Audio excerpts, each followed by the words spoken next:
Welcome back to another video.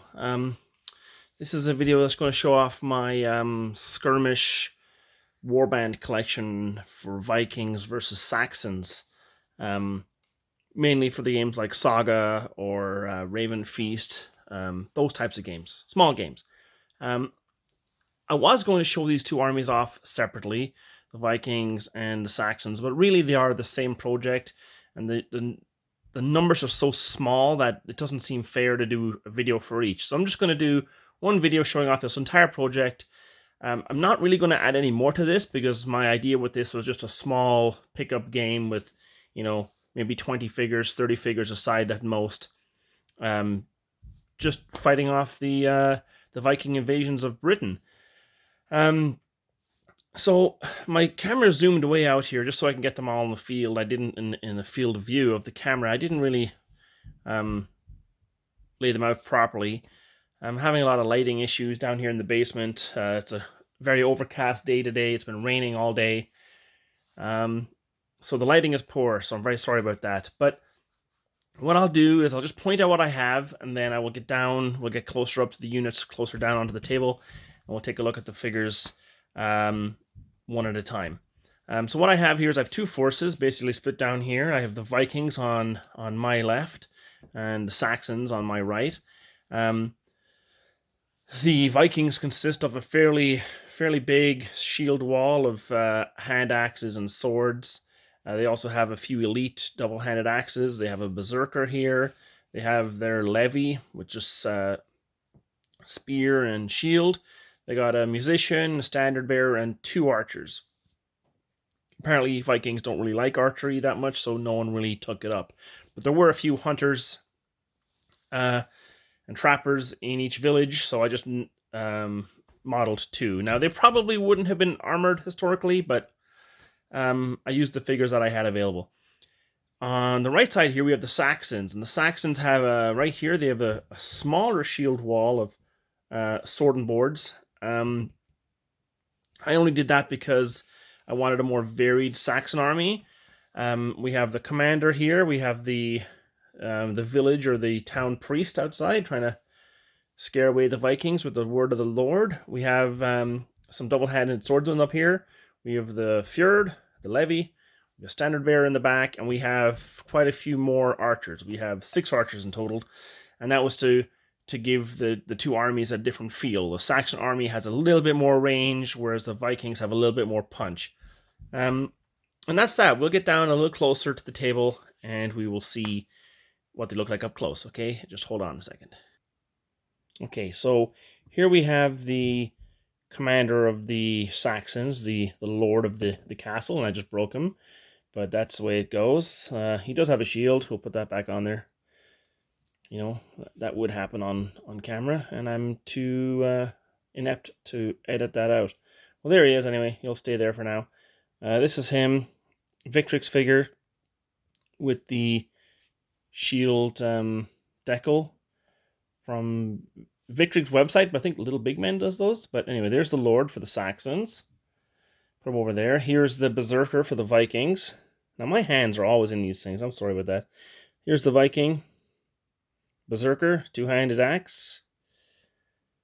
Whether or not Berserkers existed in Viking age is, I guess, debatable, but I decided I'd have one. Looks pretty cool. Another Victrix figure. Here we have sometimes I have this guy as the Viking leader, one humongous double-handed axe. He's about to cleave someone in twain, as they say. So there's him, another Victrix figure. Now there is some, not Victrix figures, what's the other maker of Vikings? Boy oh boy, it's escaping me right now, but Warlord Games, maybe? I can't remember. This is one of them here. This is a Viking. Now the Vikings have these kind of browny bases, and the Saxons have these greeny bases, and that's how I denote the two of them on the field, because really they look kind of very similar. So here's one of them, two-handed axes. This is not a Victrix figure. This is, I think, a Warlord Games figure. And we have this guy here with his very, very fancy red cloak that he's probably stolen off someone, some Saxon lord. you have to admit, I mean, I don't know what your opinions are of 28mm figures, but Victrix have some of the nicest looking sculpts. Like, they might be a little bit beefy, but I love them. I think they look great. And we'll do another one. This is the last one. This is one of my favorite because he just looks so menacing. You can tell these guys have had quite a few successful raids and they're quite wealthy. You know, really nice shield transfers. We'll take a look at the musician next. Here's the musician.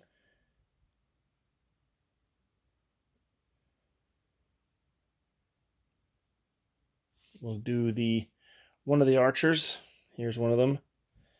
Viking archer. Again, probably not going to be that, another cat here. I'm not going to be dressed like that probably traditionally, but it is what it is.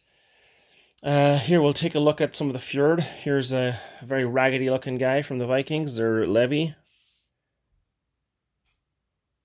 Contrast painted on the tunic there. Actually, most of the levy have contrast paint, even the hair. And it's quite useful for these types of figures. You know, you want to get 20 of them out, you know, in a couple of days. There's really no better way of doing it. Here's another Viking. This is Jacob, brother of Chris Kringle. Very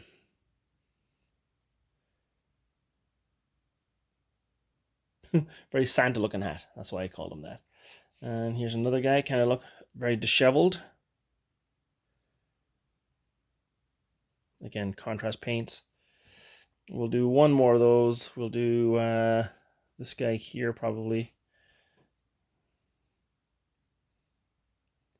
Some of the contrast paints that have like a snakebite leather, for instance, they have such a great color. I mean, that's just a white primer with blue contrast, snakebite leather, a brown, and a yellow. And he's done, you know, some detailing there on the line and the belt buckles and stuff, and he's done in probably 15-20 minutes. We'll move on to the Saxons next. We'll try the priest first. Probably the easiest figure to paint out of the whole bunch. Again, Saga brown contrast paint. Touch up the face a little bit. Done, you know, finished. We'll look at the Saxon. I always told you the Saxon Lord who I broke. We'll look at some of the archers for the Saxons. Here's one.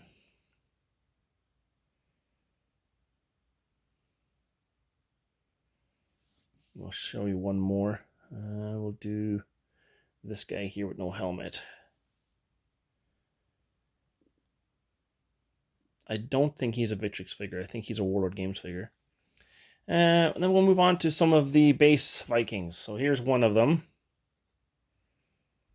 Very easy. When they're all chainmail, they're very easy to paint.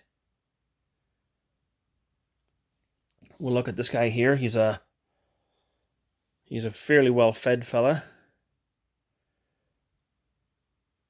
but still an amazing model. Just an amazing sculpt. We'll do this guy here next.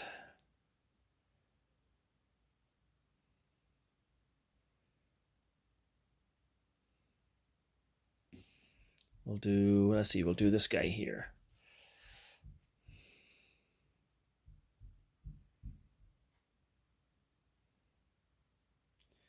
And we'll do one more of those guys. We'll do this guy here with no helmet on, just so you get a look at the faces of these figures. You know, you're looking at that. That's a really nice, it's a really great sculpt. You know, even if he has a sword or a spear in that hand, and the decals really make it all come out. Hopefully you agree at that. We'll do some of the Saxon levy, the fjord, whatever they're called. Again, contrast paints, your best friend for doing figures like this, with lots of tunics. This guy here's got a bit of a bald head, but still able to throw a spear.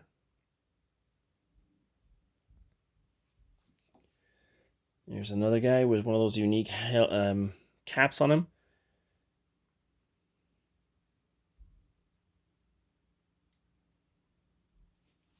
We got this guy here, kind of looks a little bit like a Robin Hood-y type guy. All contrast with a tad bit of highlighting with regular paints. We'll show you one last guy from the Fjord here. This guy here. Just love the combo with this era, you know, with the Dark Ages era. You can really mess with the colors. Like you have yellow, green, and blue and red on this guy, and it doesn't look like a Christmas ornament. I mean, it kind of does, but I mean, on the field, looks right. We'll move on to the double-handed axeman here of the elites of the Saxons. This guy here is waiting for them. He's got his shield on there. He's waiting for the Vikings to come down the river. Here's another guy.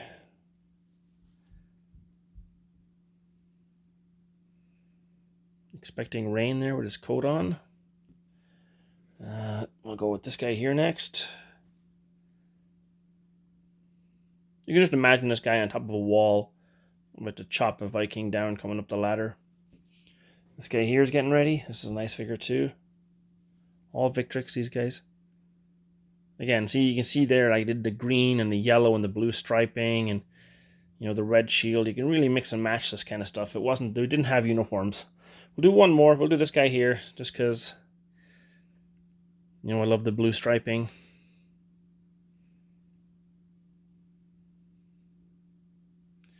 And we'll move on to the sword and board guys for the Saxons. Here's one, ready to do the business. Those decals really do make everything pop. We'll do this guy here with his unique decal. Very similar pose to the Viking guy. And I did notice that some of the poses, some of the figures are actually like, seem to be the same one. We'll do this guy here next.